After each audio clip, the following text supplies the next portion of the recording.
이번 주일날, 이번 돌아오는 금요일날 22일입니다.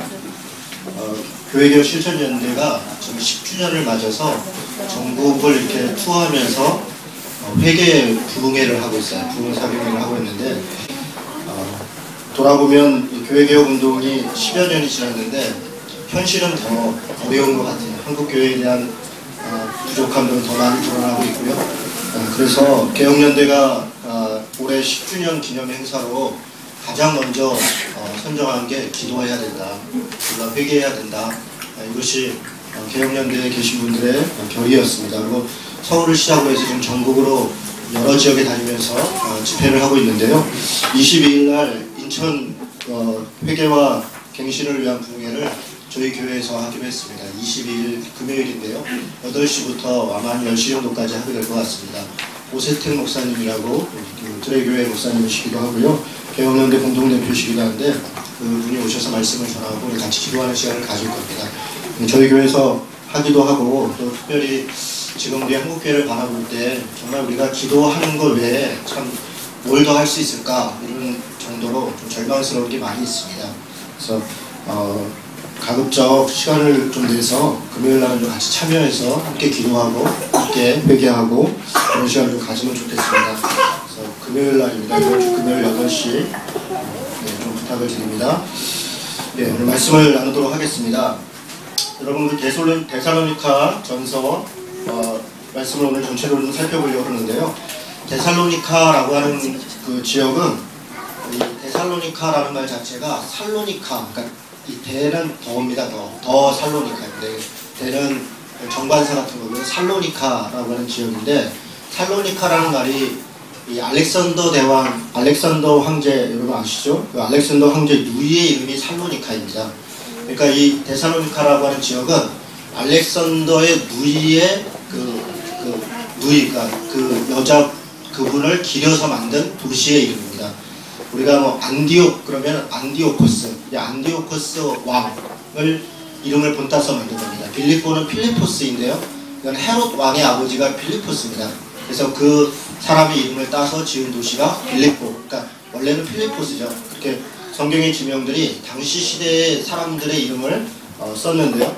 그러면 알렉산더 대왕은요, 우리가 우리 뭐 자녀들 볼 때 알렉산더 같이 위대한 대왕이 됐으면 좋겠다. 여러분 그런 생각 안 하시는 게 좋습니다.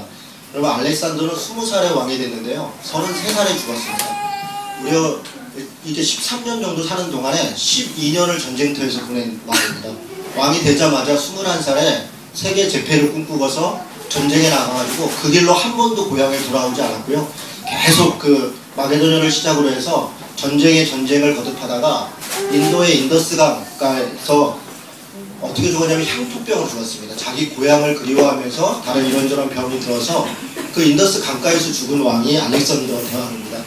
그러니까 여러분 알렉산더 대왕 그러면 막 세계를 제패했고 땅을 넓혔고 그러니까 우리 자녀들도 그런 사람이 됐으면 좋겠다. 저는 별로 그런 사람 안 됐으면 좋겠습니다. 그냥 이렇게 편안하게 행복하게 좀 소박하게 사는 게 좋지 그렇게 전쟁터에서만 전전긍긍하고 안 살았으면 좋겠습니다. 그 사후는 더 비참합니다. 여러분 알렉산더 대왕이 엄청난 땅을 다 장악을 했는데 알렉산더 장군이 죽은 다음에 원래 그 알렉산더 장군의 신복 같은 그 장군들 4명이 있었습니다. 그 4명이 카산더 혹은 카산드라, 그리고 리시마코스, 톨레미, 그리고 안티오코스 이 4명의 장군이 있었는데요.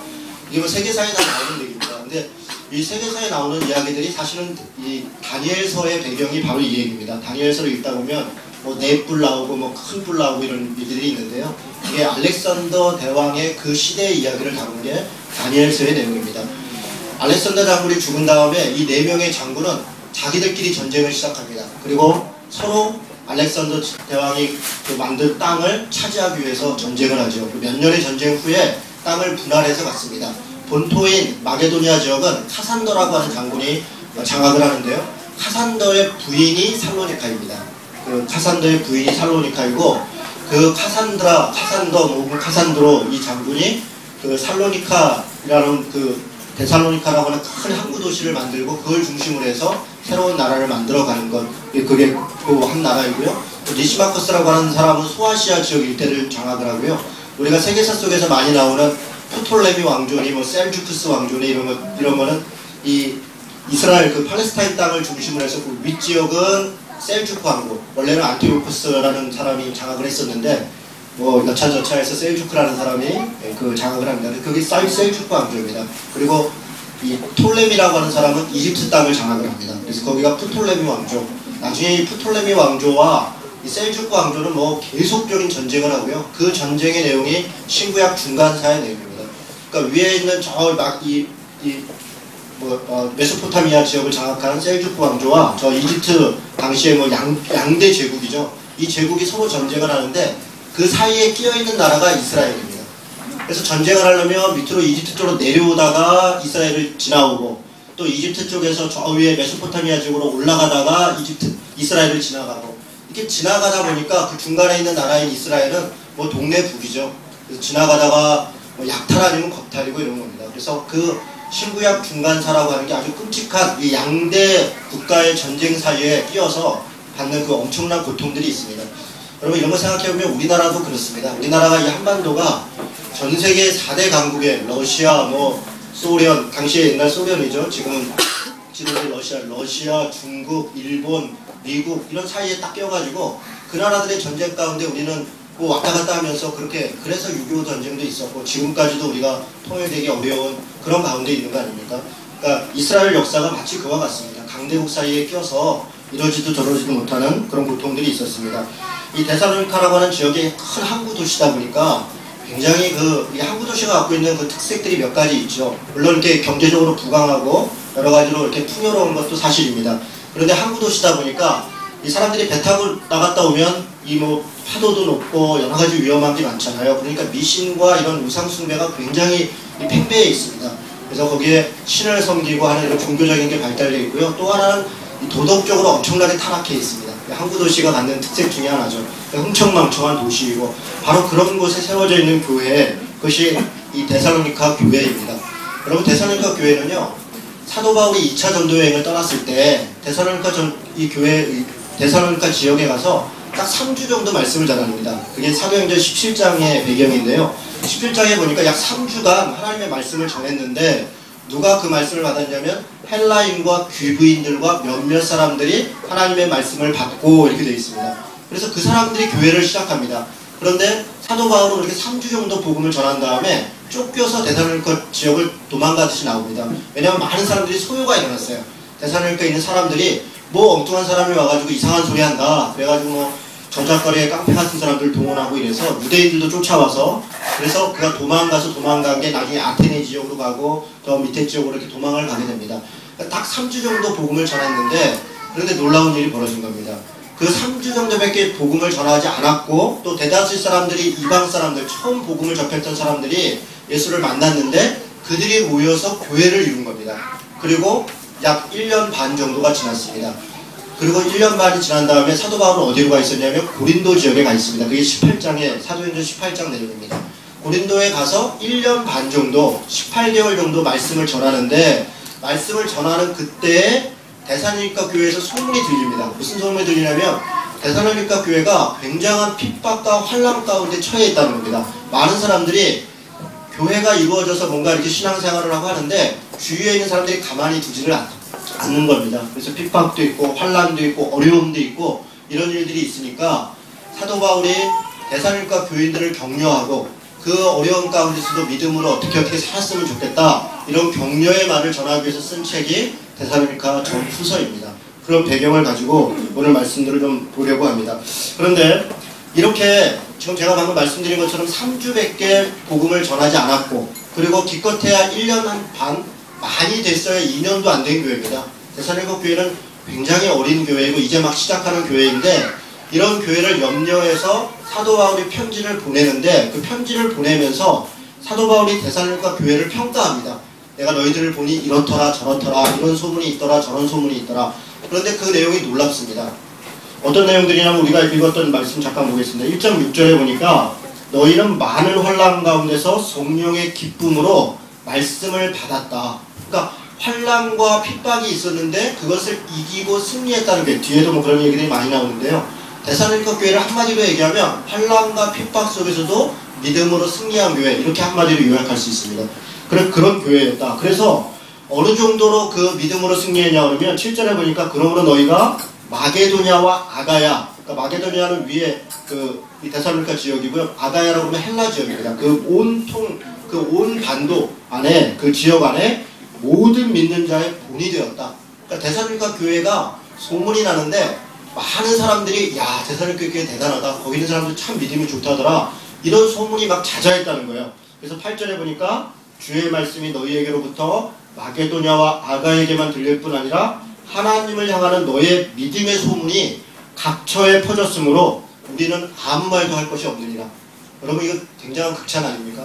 사도 바울이 뭐 갈라디아 교회도 편지를 하고 에베소 교회도 편지를 하고 고린도 교회도 편지를 하고 이런 게 이제 신약 성경의 서신서들인데, 이런 정도로 극찬한 교회는 데살로니가 교회밖에 없습니다. 너희에 대한 모든 믿음의 소문이 온 각처에 퍼져서 많은 사람들의 믿음의 본이 되었다. 오늘 데살로니가 교회가 2년도 안 된 이런 짧은 교회가 어떻게 이런 평가를 받을 수 있는가? 오늘 제가 좀 살펴보려고 하는 것은 바로 이 부분입니다. 하나님께서 세우신 데살로니가 교회가 도대체 어떻게 이렇게 환난과 핍박을 이겨내고 또 많은 모든 사람에게 믿음의 본이 되었고, 나중에 뒤에 보면요, 사랑과 관련돼서는 내가 너희들한테 할 말이 없다, 이런 표현이 있어요. 무슨 얘기냐면 데살로니가 교회가 소문이 났는데 그 내용 중에 하나가 정말 사랑하는 교회더라.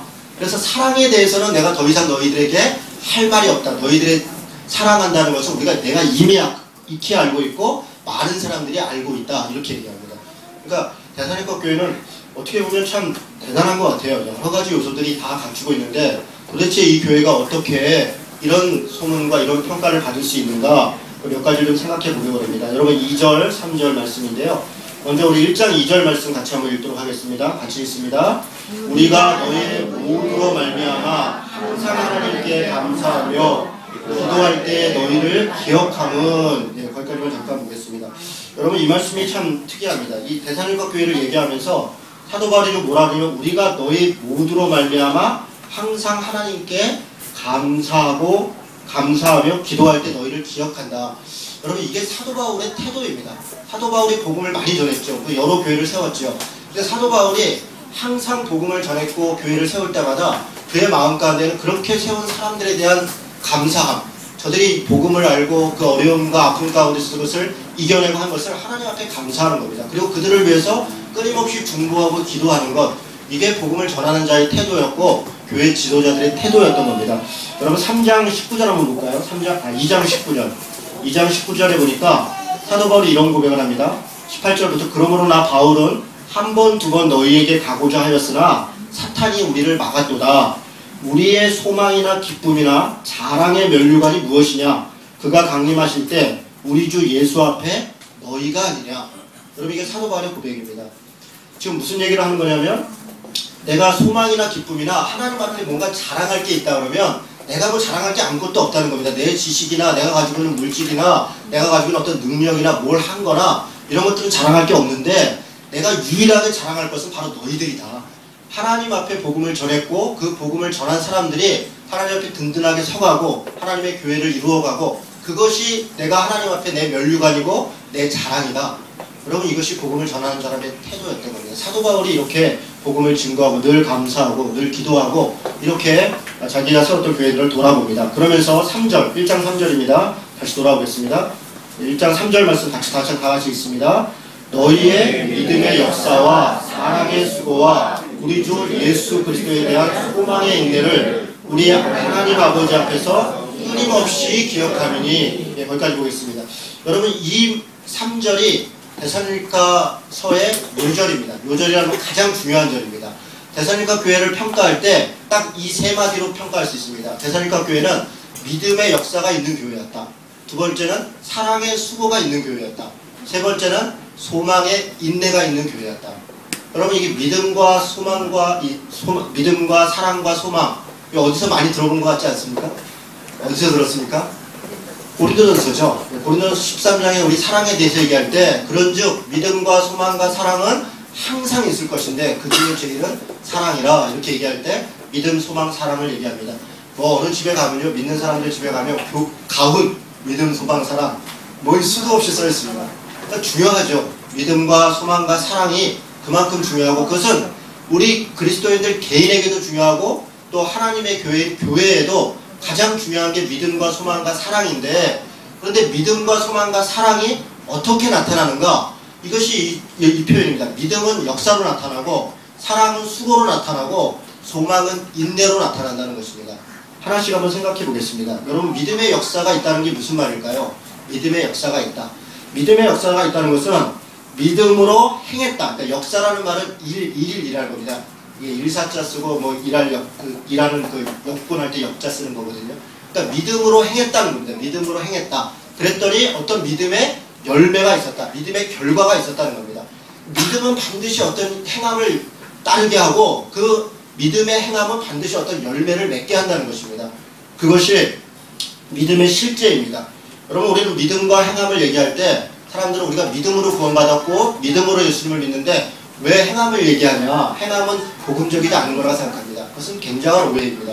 여러분, 특별히 야고보서가 믿음과 행함에 대해서 굉장히 중요한 얘기들 하는데요. 야고보서 말씀 중에 제가 한 두 구절 읽어드리겠습니다. 믿음을 내게 보이라. 나는 행함으로 내 믿음을 내게 보이리라 하리라.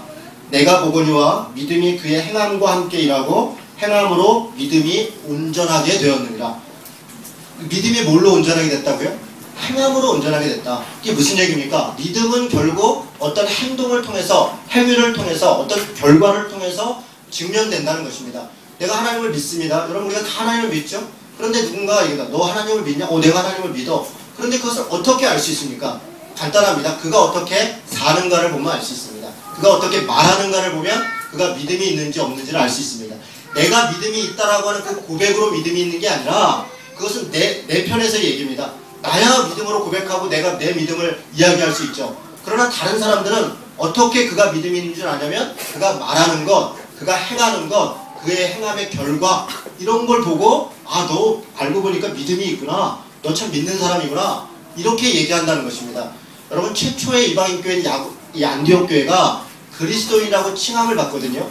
자기들 스스로 내가 그리스도인이다 이렇게 얘기한 게 아니라 그들은 그렇게도 내가 예수를 믿는다 이렇게 얘기했겠죠. 그런데 최초로 그리스도인이라고 칭함을 받은 것은 그 주위에 있는 사람들이 안디옥 교회 사람들을 가만히 보니까 다른 거예요. 유대인들하고도 다르고 로마인들하고도 다르고 또 지식을 자랑하는 헬라인들하고도 다른 겁니다. 그들의 말하는 것과 그들의 행하는 걸 보니까 저들은 예수 그리스도께 속한 사람이다. 그래서 그리스도인이라고 칭함을 받습니다. 여러분, 이것이 믿음과 행함의 관계입니다. 야고보가 얘기하고 있는 행함은 단지 그냥 행동을 얘기하는 게 아니라 믿음의 행위를 얘기하는 겁니다. 믿음의 행위. 당연히 믿는 사람들은 어떤 행동을 하게 되고 그 결과가 나타나는 것입니다. 여러분, 2장 12절 한번 보겠습니다. 2장 12절. 2장 11절부터 보면 너희도 아는 바와 같이 우리가 너희 각 사람에게 아버지가 자기 자녀에게 하듯 권면하고 위로하고 경계하노니, 지금 바울이 얘기합니다. 아버지가 자녀에게 얘기하듯이 경계하고 위로하고 권면하는데 그 내용이 뭐냐면 12절입니다. 다 같이 읽습니다. 이는 너희를 부르사 자기 나라와 영광에 이르게 하시는 하나님께 합당히 행하게 하려 함이라. 아멘. 그렇습니다.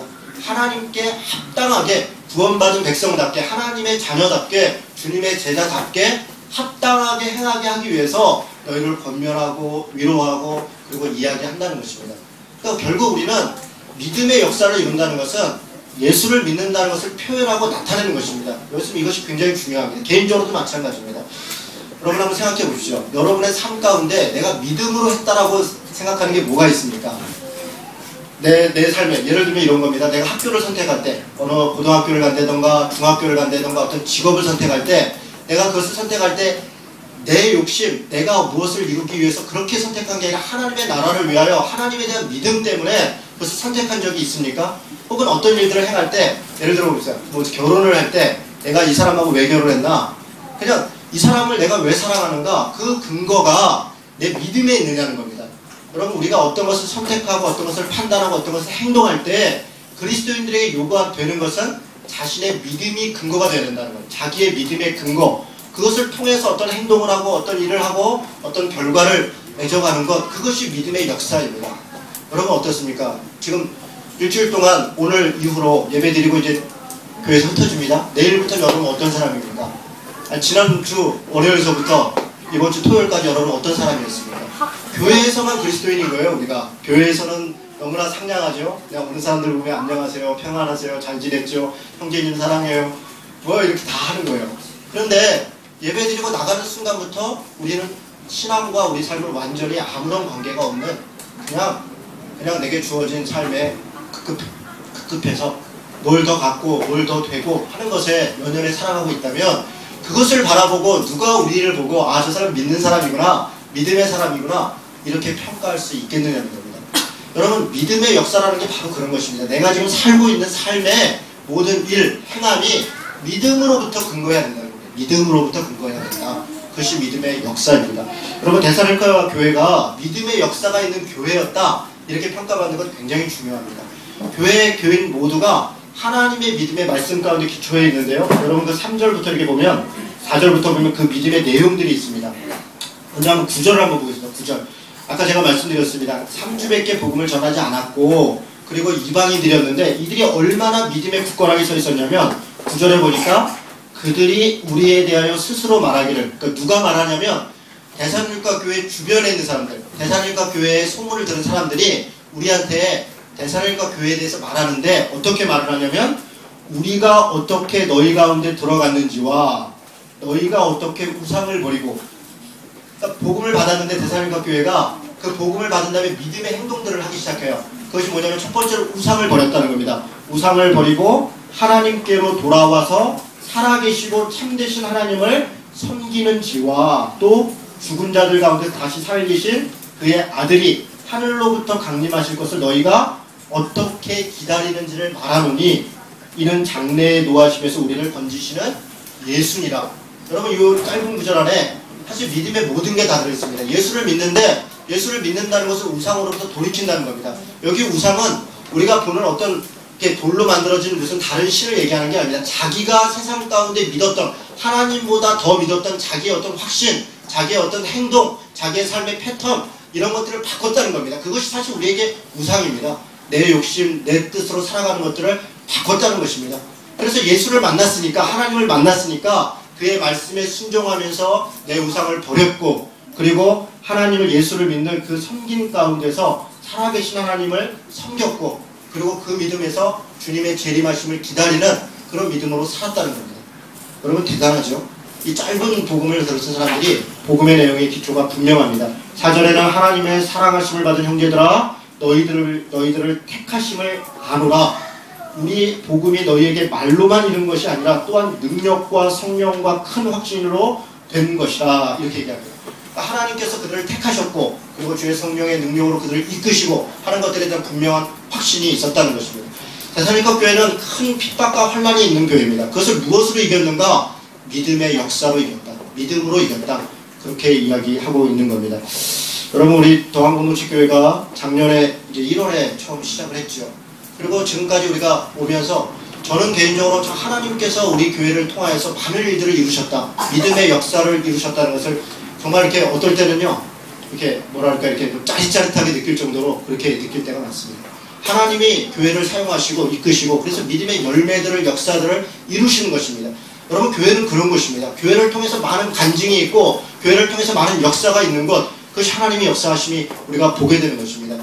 제가 지난 주간에요, 어떤 토론회에 나갔는데 어떤 이제 책에 대한 토론회였습니다. 거기에 토론하신 분 중에 손석춘 씨라고 그 한겨레 기자를 했었고 논설위원도 했던 분입니다. 지금은 건국대에서 교수로 계시더라고요. 손석춘 씨라고 아주 뭐 이렇게 훌륭한 분이십니다. 그 삶이나 내용이나. 그분하고 이제 같이 토론을 하게 됐어요. 그런데 이분이 교회를 다니지 않습니다. 신앙생활을 하지 않는데 신앙에 대해서 굉장히 관심이 많아요. 그래서 최근에 그분과 이 청파감리교회라고, 청파감리교회 김기성 목사님이라고 계십니다.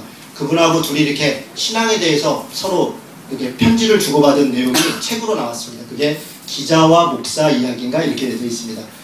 그 책을 쓸 정도로 이분이 신앙에 대해서 굉장히 관심이 많아요. 그런데 이제 제가 토론하는 중에 그 자리가 사실은 좀 이렇게 복음주의적 신앙의 내용들은 아니었어요. 굉장히 자유주의적인 또 진보적인 관점에서 성경을 해석하고 그런 이야기들이 있어요. 다 그런 분들이, 거기에 오신 분들이 뭐 제3시대 그리스도연구회 김진호 목사라든가 또 한종호 목사라든가 이런 분들이 또 조금 이렇게 진보적인 자유주의적인 성경 해석을 이렇게 받아들이는 분들이에요. 근데 저만 좀 보수적인 사람이에요. 그래서 저는 이 책의 해석을 동의할 수가 없다. 그러나 이 책이 지적하고 있는 한국교회의 문제점이나 또 그것에 어떻게 가야 된다는 것을 동의할 수 있다.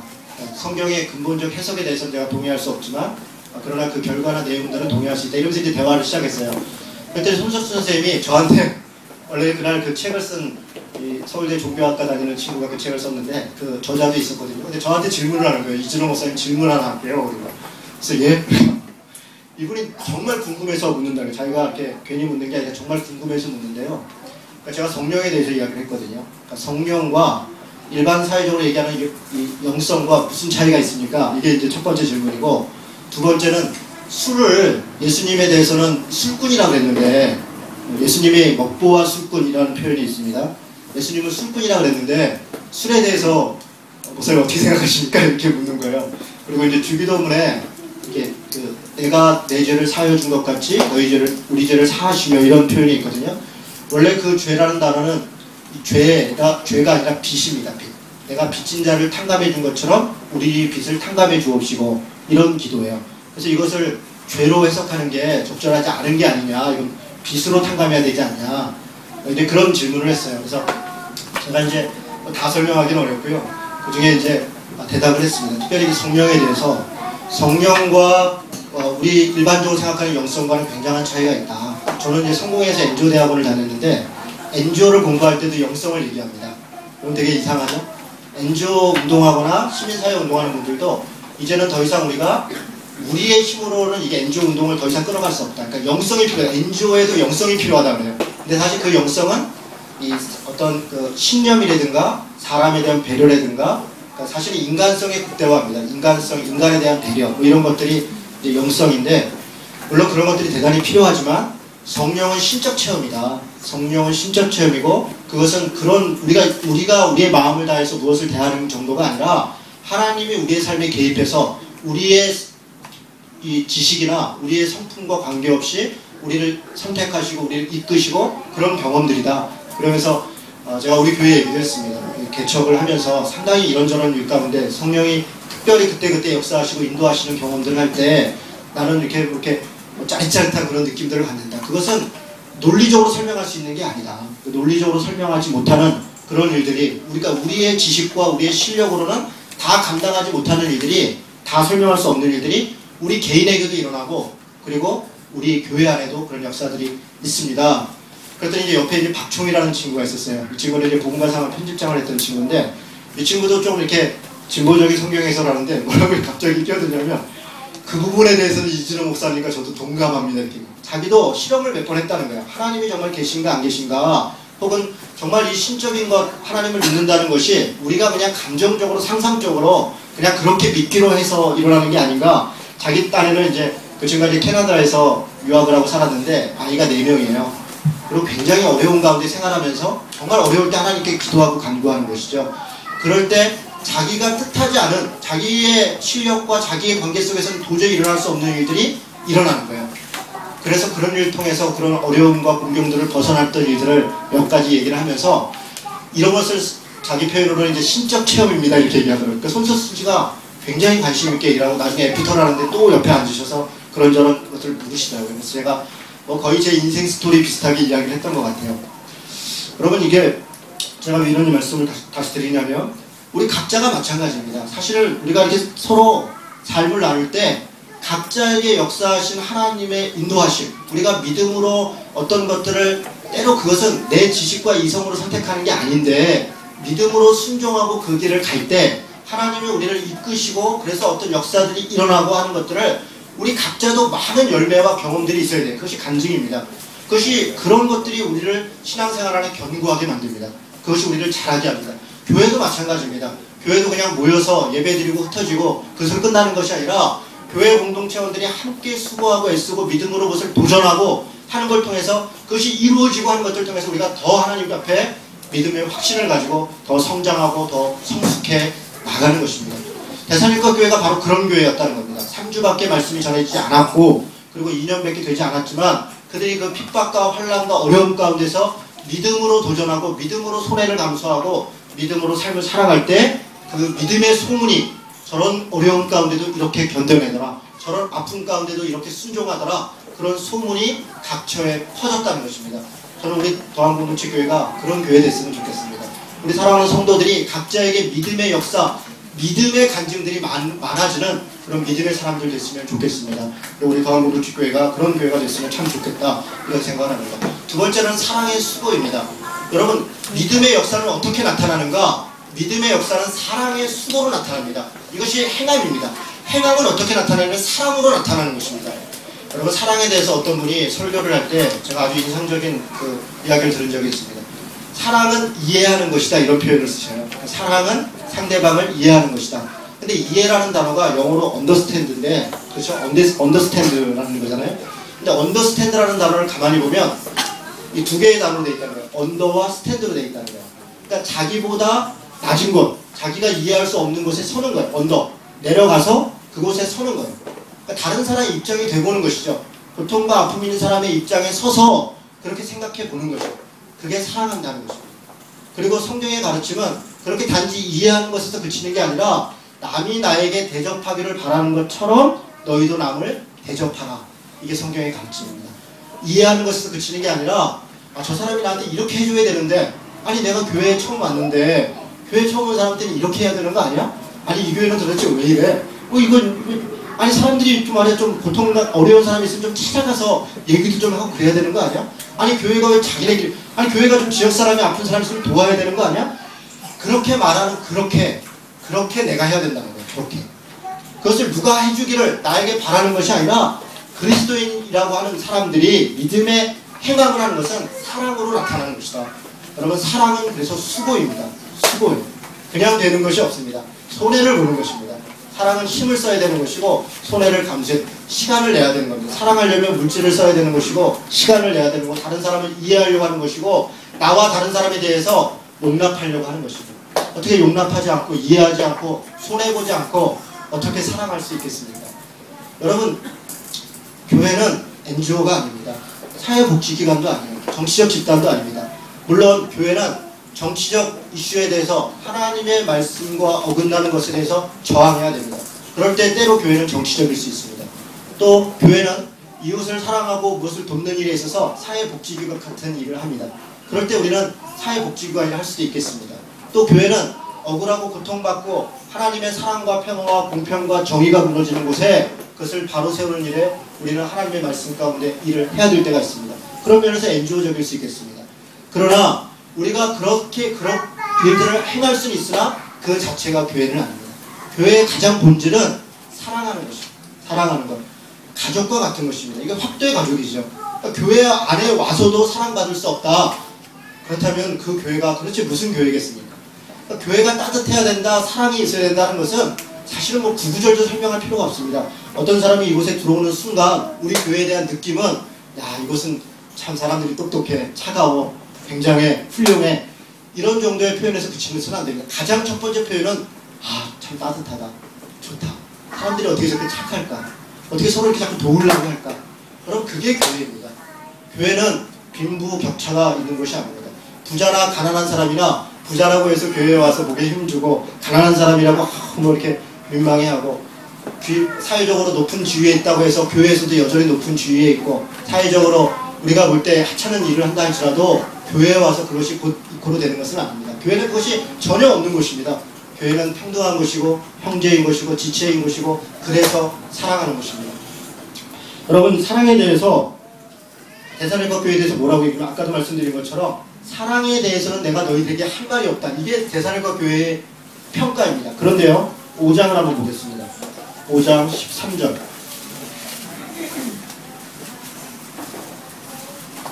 5장 13절 같이 읽겠습니다. 시작. 그들의 역사로 말미암아 사랑 안에서 가장 귀히 여기며 너희끼리 화목하라. 여러분, 이게 좀 사도 바울이 데살로니가 교회에 마지막으로 부탁할 때 하는 말입니다.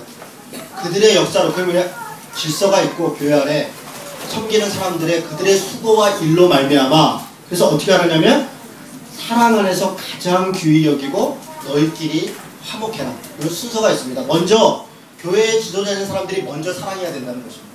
그들의 수고, 그들의 역사, 그들의 사랑 안에서 여러분 교회 지도자된 사람들이요 그냥 이렇게 다 감시만 하고 뭘 지시만 하고 뭘 얘기하려고 하지 일절 사랑의 수고를 하지 않는다면 그 교회는 곧장 다 본 것입니다.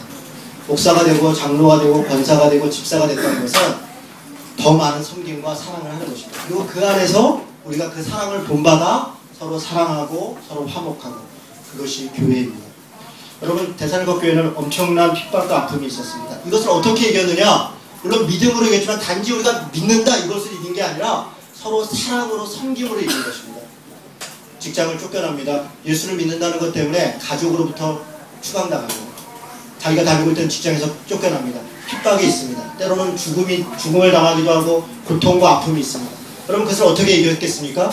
서로 사랑함으로 그것을 보듬어 안고 어떤 사람이 경제적으로 어려울 때 그것을 함께 도와주고 함께 나누고 그것이 있었기 때문에 그들이 버텨내고 이겨나갈 수 있는 것입니다.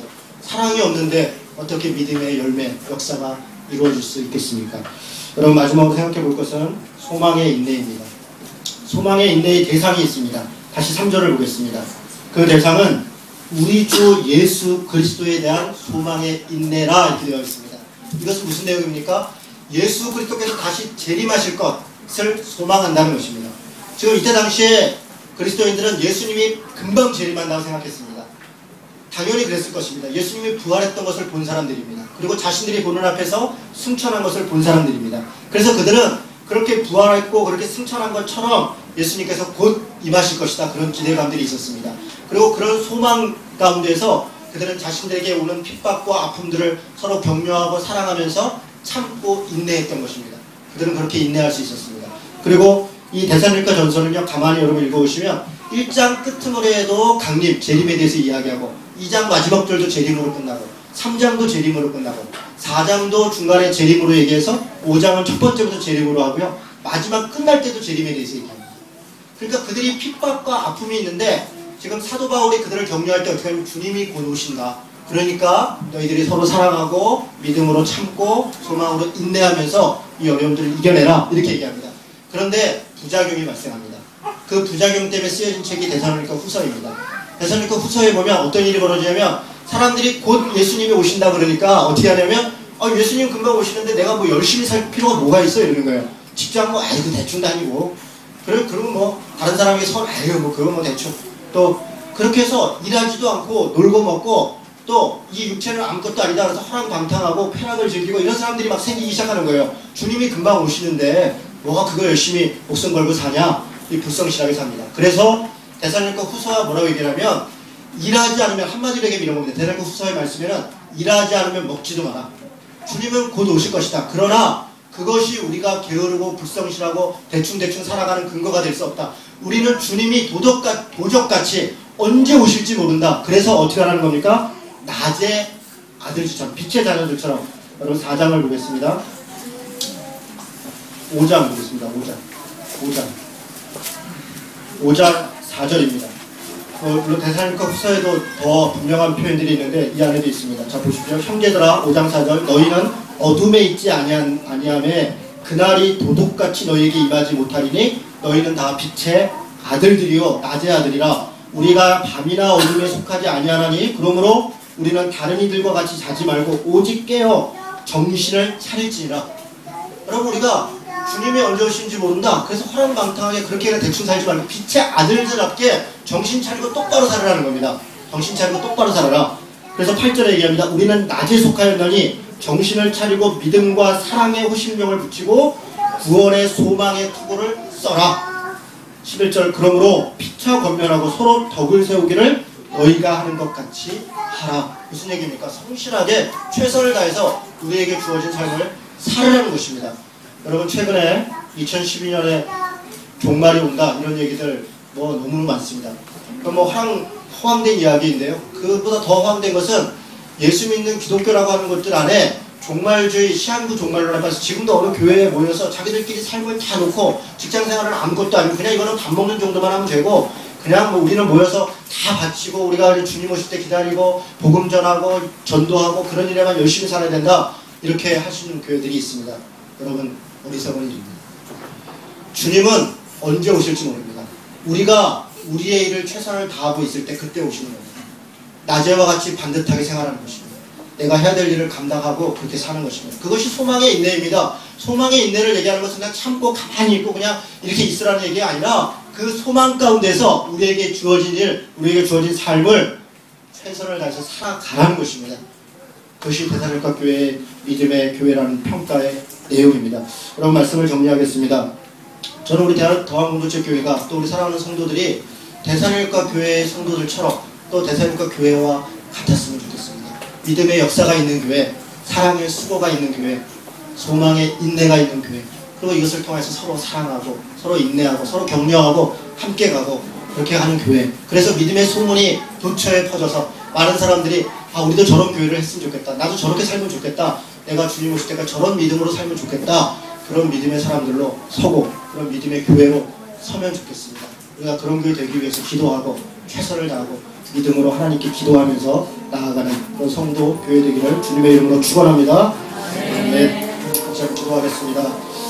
여러분, 우리 말씀을 생각하면서 같이 기도합시다. 믿음의 역사와 사랑의 수고가 또 소망의 인내가 있는 그런 성도 되게, 교회 되게 해주십시오. 특별히 자신을 위해서 기도합시다. 믿음의 역사가 있어야 됩니다. 하나님 앞에 믿음으로 선택하고 믿음으로 손해보고 믿음으로 열매 맺는 그런 삶을 살아야겠습니다. 사랑의 수고가 있어야겠습니다. 소망의 인내가 있어야겠습니다. 우리 각자 자신을 위해서 또 교회를 위해서 같이 한번 기도하도록 하겠습니다. 기도합니다. 하나님 아버지, 감사합니다. 주님께서 오늘 귀한 말씀을 함께하시고 하나님 아버지 주의 말씀을 따라 우리가 또 교회에 대해서 믿음에 대해서 생각하게 하시고